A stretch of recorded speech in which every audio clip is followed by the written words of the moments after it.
question from a task empower team members and stakeholder. You are planning to organize a workshop which will help the team members in identifying their strengths and weaknesses. Few of the team members feel such activities are not needed. What do you do next? You are definitely a project manager here.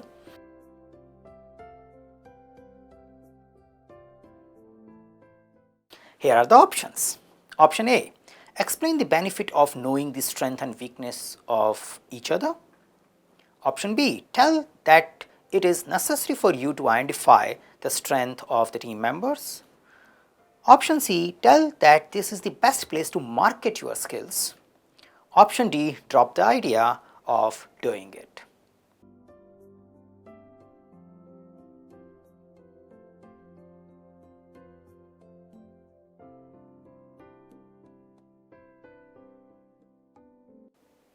In my view, the answer for this question is option A, explain the benefit of knowing the strengths and weaknesses of each other.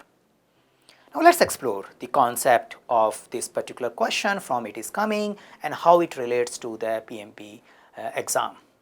The new PMP exam focuses significantly on people aspect, and with the new ways of working, agile ways of working and changing market situation, it is more encouraged to create an environment where people know each other. They understand when to seek help, they understand what work one can do in a better way.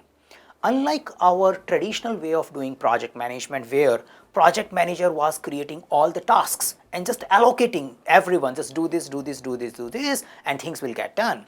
Now we want people to figure out which particular activity is good for whom. So that's the reason of creating an environment where people know each other. So one of the way of creating such kind of self-organizing team is running a workshop where people start knowing each other's strength and weaknesses. Now in a real world, this weakness is a very risky thing, especially if you have a new team. People may not feel safe enough to talk about their weaknesses. That's the another aspect we need to keep in mind, because one has to provide sufficient amount of psychological safety where people can start acknowledging this is something which I am weak in. Now I keep the weakness issue aside. In a practical word, sometimes you may just start with knowing each other strength alone, but looking at the option, the first option is the only one which is appropriate here, because here you are going and explaining the benefits of knowing each other's strength and weaknesses. Let's briefly look at other options and understand in which particular context they might work and why they are not right. Now tell it is necessary for you to identify the strength of the team members. Now it might look perfect from a traditional project manager point of view because you are the one who is going to assign and design and plan everything. But in a new way of doing project management, it's not about you. It's not about the project manager knowing who is great in what area and I need to conduct a meeting to do that. You might have done as a team assessment when you were onboarding people. You must have evaluated them. You might have some feedback from other people who have done appropriate due diligence before they joined your project. But once they are here, your main objective is making them comfortable with each other rather than you knowing about them. If you want to know, you can do a one-on-one meeting, you can apply another assessment tool and and get the information related to the same. Now tell that this is the best place to market your skills.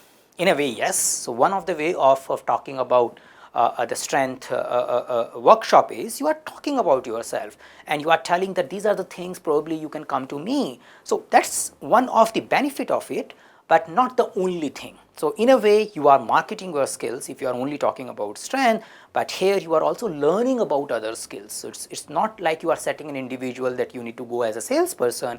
You also want to encourage people that you sell your ideas, but at the same time you are learning about others so that you can approach them when there is a need related to that particular skill. Drop the idea of doing it. Now someone may think, since team is the one who has to decide what they want to do, and if they are not liking the idea, you might drop it. And that could be a extreme interpretation of self-organizing, because team is self-organizing and they are not liking it, then why don't you drop it? Now again, as a project manager, especially the PMI view of project manager, it is a servant leadership. At the same time, you are holding an accountability of keeping the team on track, ensuring that they know each other and ensuring that they self-organize in an appropriate way. So it's like not from the day one you are saying, guys, you will do whatever you want to. It is your duty to create an environment so they know how to work well with each other, and then they can start taking decisions which are in the benefit of the team as well as in the benefit of the project goal for which they have came together. If you have some comment, some difference of opinion, as always, I will be happy to hear your ideas in the comment section.